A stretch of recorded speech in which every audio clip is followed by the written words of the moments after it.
Hi, I'm DJ Ware. On this episode of the CyberGizmo, I'm going to be creating a Lin-in-Tosh right after this.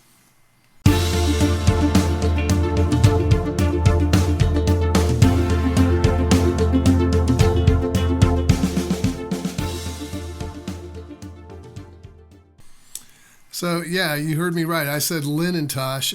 They always talk about Hackintoshes, so I'm going to go the opposite way and create a Linux install on an old Mac machine. But what am I going to use to do this? So the hardware I'm going to use is a Mac Mini. It's a late 2012. Apple says it's junk. They won't support it anymore. And it won't go to Big Sur or nothing like that, which is fine. Not that I want to take this to Big Sur anyway. This is an Intel Core i7. It's a 3720 QM, and that runs at 2.6 gigahertz. Now, you might see conflicting things on their site that says it's 2.3, but it's not. It is 2.6. I think Apple did an upgrade somewhere along the line around October of 2012. And the newer machines after that had a little bit different processor in it for the Core 3. But this one comes with 16 gig of memory, and yeah, you can't replace it. It's soldered on. At least that's what I think. I never actually looked, never actually tried. But it had a 1 terabyte Fusion drive, which was standard at the time. Well, maybe not. Maybe it wasn't standard. Maybe 500 gig was standard. But that is an Apple software configuration, and basically it takes an SSD drive and it combines it with a 1 terabyte hard drive. So when it splits out into Linux, I'll have a 128 gig Apple SM128E SSD and a 1 terabyte Apple HTS 541 hard drive. I think the HTS it's probably either Toshiba or Hitachi. Given it's HT, I'm thinking it's probably Hitachi, but I'm not quite sure. It has Thunderbolt 2, and there is Ethernet controller. That's a Broadcom BCM 57765 and a Broadcom BCM 4331 Wi-Fi. Now, you can't find that out by looking through the specs on Apple. You have to bring up Linux and do a hardware info. You have to install that. But if you do a hardware info or you do an LSPCI, it'll show you those two chips are in there. So what am I going to use to install? So I tested Ubuntu 2004 LTS. It seemed to work okay. I didn't go through a full test. I didn't try to install a Thunderbolt device or anything like that. I also tested Debian 10. Mixed results there. It didn't see the Wi-Fi. It didn't see the Bluetooth, so it was having some issues. And I suspect that's just simply because the Debian release that I used was 4.19 on the kernel. Now I could go to testing and I could get the 5.9 kernel down. That probably would correct it. Also, I tested Deepin 20 desktop, and I think I'm going to go with the Deepin 20. That looks the most promising. It's the least amount of work that I have to do to get the hardware to function. So, So why don't we get set up here and I'll do the installation. What I need to do is I need to do the same kind of thing that I would do for any x86 machine. I need to go to the Debian website, and then I need to download their ISO and put it on the machine. So. Let me just pause here for a second, and we'll start the machine up and get it going. So I held down the Option key on. I have a Mac keyboard.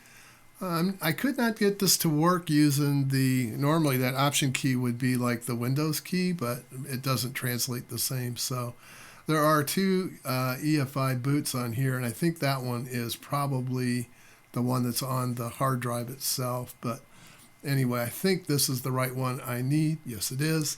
And so we'll go ahead. I'm using I think it's a 32 gig Samsung stick. And so, yeah, we'll just let this go in. It should take a second to come up and start some of the installation process here. So far, so good. It boots. Now, if you have... You probably know this, but if you have a machine with TPM, with the T2 chip in it, not TPM, but the T2 chip, Apple has said that they will not allow third-party OSs to boot, so that's unfortunate. But at least that's what their site says. Now I don't know if there's a way around that or not. I suspect there probably is. So I'm gonna select English. I'm not gonna agree to that because that tracks everything you do. I am gonna do this. And then it gives me an option here, and as you can see, the Fusion drive breaks out into its components. So I am going to put this on the SDA, and then I'll use that one as a data disk. I don't want to encrypt it, so we'll just go ahead and let it create the partitions. Hopefully it doesn't have a problem with this. Oh, I have to select it. Okay. Fine, I guess I better do that. And then it's going to confirm, here's what it's going to do. It's going to set all that up. That's fine. Looks good to me. So if it doesn't encounter an error, it should go ahead and start installing the software. And it most certainly is. So I'm going to pause here and let this kind of do its thing. I'll be back.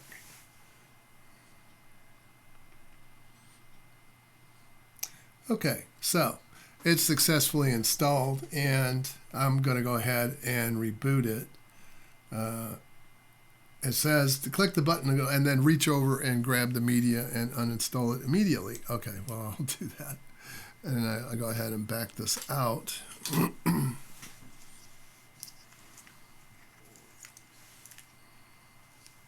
it will take a bit to come up. There it goes. And there we go. And hopefully it will now come up and start taking me through the process of setting up my account and all that stuff. So, yeah, English US, that's fine.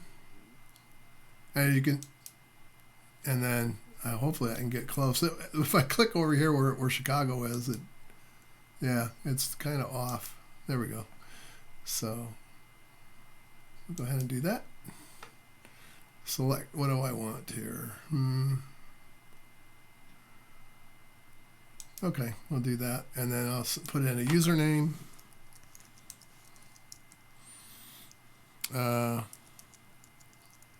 Yeah, we'll do Lin-in-Tosh.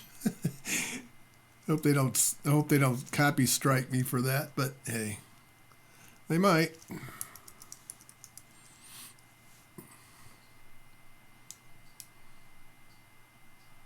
Oops.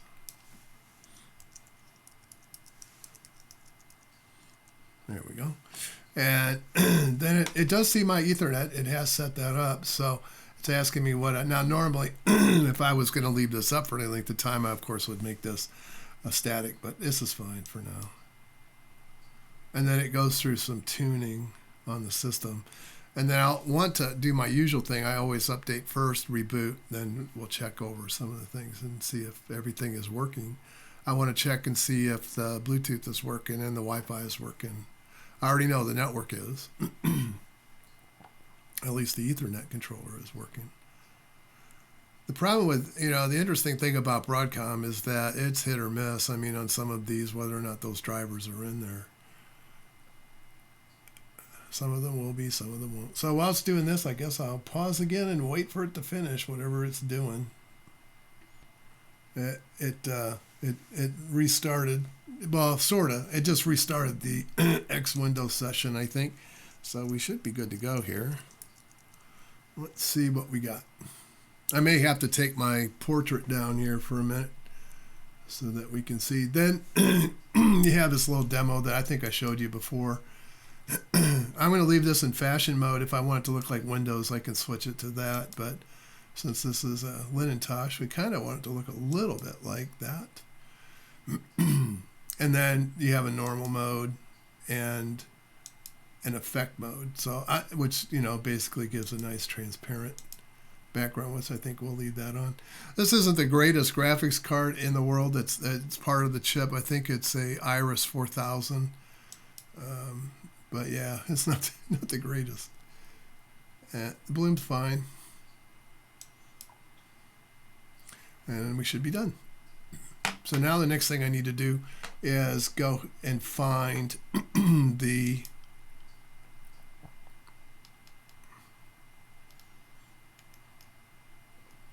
Let's see. This is very un-Mac-like, isn't it? But I can make it look like a Mac.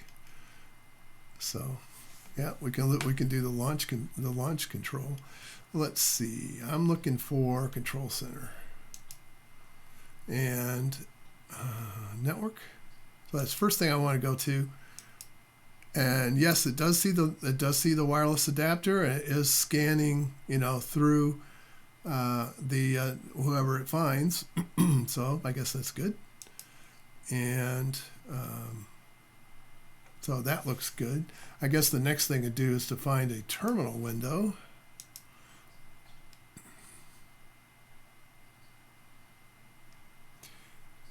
I saw one here earlier. Just terminal. Let's do a search for it. There we go. Yikes. So let's see. Let's go to a dark theme. Yeah, thanks. That's much better.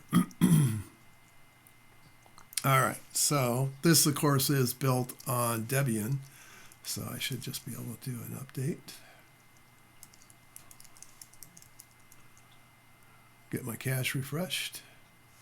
Yeah, there's quite a few.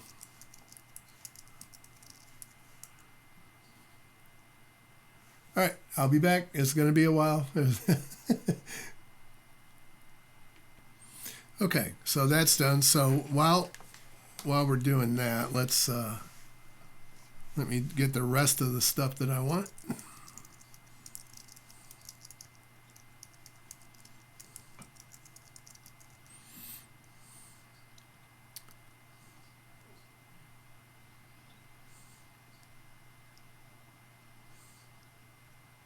And then I'll go ahead and reboot this afterwards, and then we'll check it over and see how well. It's not really running too badly. I mean, it seems like it's pretty responsive. I mean, I have seen faster systems, but it's not bad for an 8-year-old machine.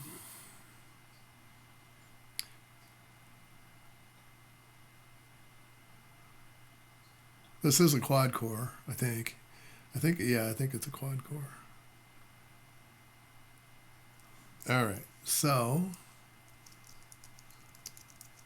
we'll just go ahead and reboot this. I shouldn't have to do anything. It should just come back up. It may come into grub. We'll see. Yep. That's all right. We can deal with that.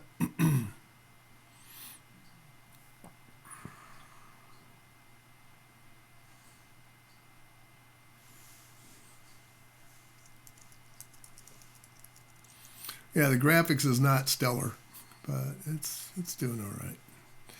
Okay, so I should have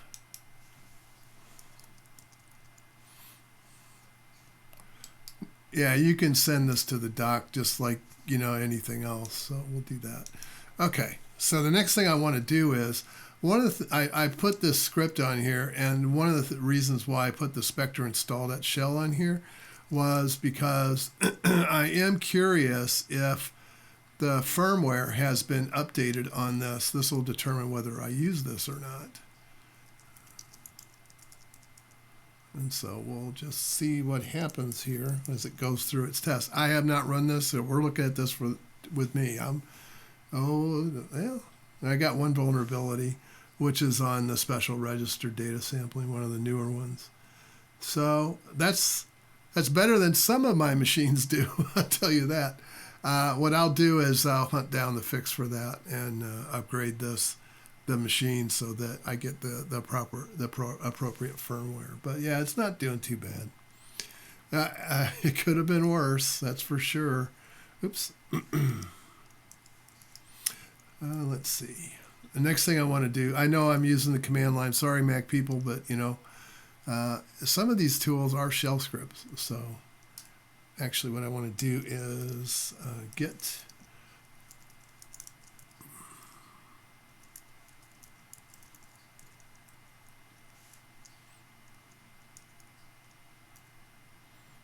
OF. And I got to go look now. I'll be right back.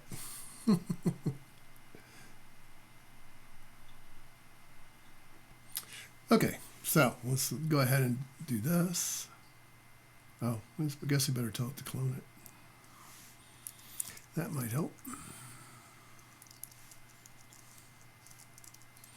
Linus, for those of you that is it's a security auditing tool, and let me do that again. Okay.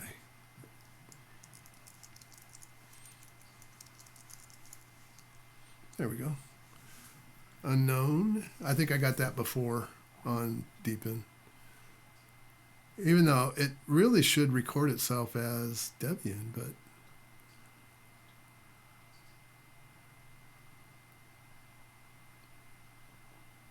I haven't done anything to harden the system at all. So 66, 62, somewhere in there maybe. Depends on how much stuff it finds.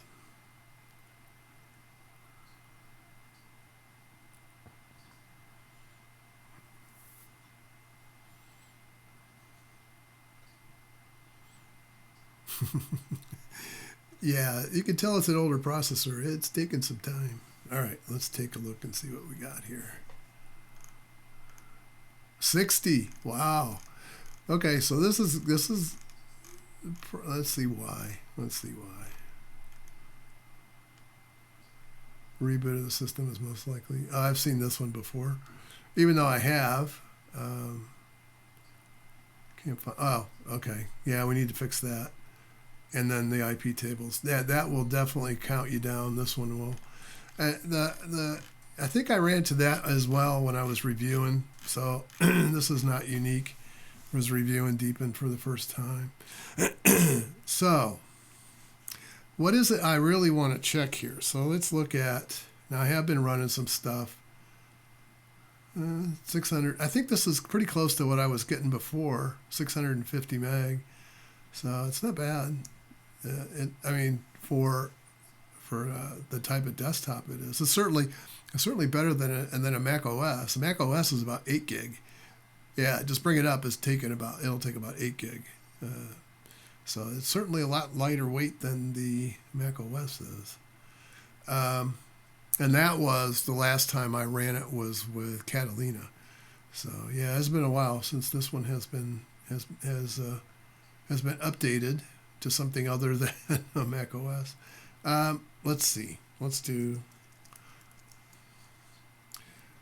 see how much of this stuff it finds. So it is a 5.4 kernel. It is, yeah, it's a version 6.2. So it knows that. And that would put it late 2012. And it says it's at 3.6 gigahertz. That's not quite true. That is the turbo speed of the processor. And yeah, it's a 3rd gen. I wish it would have been, the graphics controller was 3rd gen. The next iteration of this one, when they went to Ivy Bridge, that processor, that Intel Core processor for the graphics was better, a lot better than this one. So, I mean, I don't notice it. I don't really notice it doing too much. So let me get out of this and let's just kind of explore around a little bit. So that you can see kind of what's going on. Let's go back into this, and you can customize this whole look and feel. Like I can get rid of this stuff over here. If I don't want all that junk, I can get rid of that. So I can move this up. I can move it to the side if I want, and then you can't move it to the right because your notifications. I'm going to turn off my thing here. Turn off my face. The notification center is over here on the right hand side, so you wouldn't want to put your menu on the right, but you could certainly put it on the left or the top. So yeah.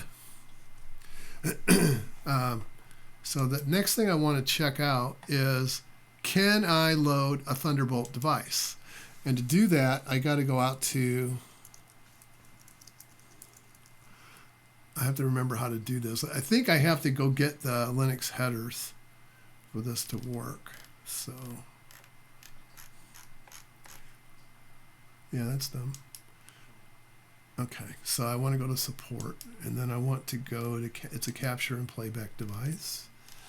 Can't use that one. This one will be okay. And then there's Linux. This one is really developed for, I think it's for the new Macs, the M1 processor. And obviously we would not be able to run Linux on that. At least not yet. Let's just put it that way. At least not yet. So I'll be back. I'm going to go and see if I can get the Linux headers installed, and then we'll see what happens. Probably scaring the Mac people to death.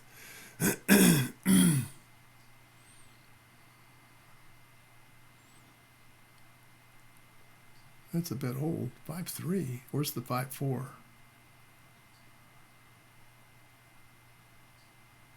This is a 5.4 kernel. Where's the 5.4?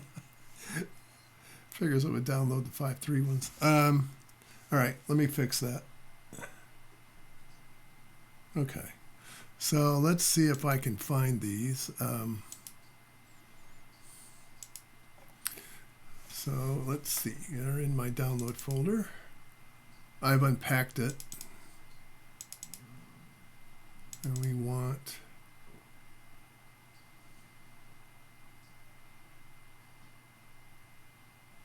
What's this one? Oh, that's the GUI. So the first thing we need is that.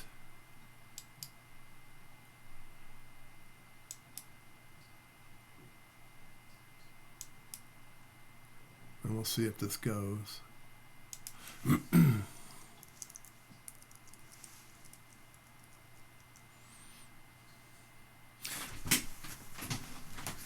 Black Magic doesn't make this easy for Linux. It has to use a DKMS driver, so it has to actually compile the module. Let's look at it and see what it's doing. It's unpacking stuff. This is the driver. This other one, the GUI, is so that you can actually make configuration changes to the board, to the device. And then this one over here, the Media Express, is actually where you can record. And oh, okay, good. So that's done. Let's go ahead and do this one. This will be a lot faster because it doesn't have to compile anything.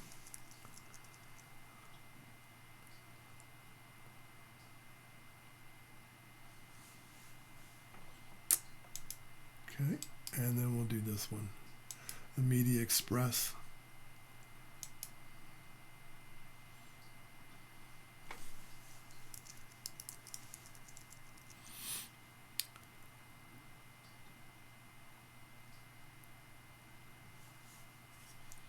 And we're done. So the next step here is to reboot, because I'm sure there's no device. So sorry, Mac people. It's just easier for me to do this. Let's see. Let's scroll back up. Well, it says it's there. All right. All right. Okay. You can quit. So let's go find what we just installed. There's the GUI. And look at that. Now that device is on Thunderbolt 2. And so I can then configure this so that using either, this is a capture card, so capture device, so I can use either SDI or HDMI. But unfortunately, the SDI only captures at 1080p 30. It's regressive, so that would be 30 frames a second. And the HDMI, I think, will go at 60, but not sure. So anyway, we'll go ahead and do that. So yeah, Bluetooth is working on this, so we've confirmed that. And I've gone through, I think, all the tests I wanted to see. So let's go back up and kind of summarize things and how things went here. Okay, so how well did we do? So the Ethernet works just fine. Didn't have any problem with that. I didn't try to attach to Wi-Fi, but it is scanning my network, so I assume the driver is working, or it wouldn't have gotten that far. Bluetooth, I didn't really confirm, but I did notice that Bluetooth was up and available. So again, the driver is there, and that's all really I would have been looking for anyway. I did install a Thunderbolt 2 device. It does work. I would have to plug it in and start capturing, but I can put my hand on it. If it is trying to capture, it gets warm, and it is warm. So I reviewed the Spectre Meltdown, and I reviewed the system hardening with Linus. So there's only one minor problem with Spectre, which I thought it would be worse because I thought, honestly, this might have been too old for Intel to fix the firmware drivers, and maybe it's a matter of is just updating the firmware now, or trying a distro that updates the Linux firmware, because Linux will update the Intel firmware for you. You don't have to do an upgrade on your BIOS or anything. So that part is done for you. That is all I had for today. I know it looked easier than it looked. It took about 20 minutes total to get it installed, and I still have a 1 terabyte drive that I would need to go in and configure for something. It didn't do anything with it because I didn't tell it to use it. So right now that 1 terabyte drive is just sitting there doing nothing. It's not all that fast anyway. I think it's only a 5400 RPM drive, so yeah, it's not stellar either. But I mean, I don't know if I can use this to capture video with it. I'm going to try it, and I'll let you know. I won't have a video on Friday. I'll, like everybody else, will be in the U.S. will be busy with, the holidays. So hope to see you all again on Monday. I hope you have a safe, and if you are in the U.S., I hope you have a safe holiday. And if you're not, I hope you have a safe week. I hope to see you again real soon, and bye for now.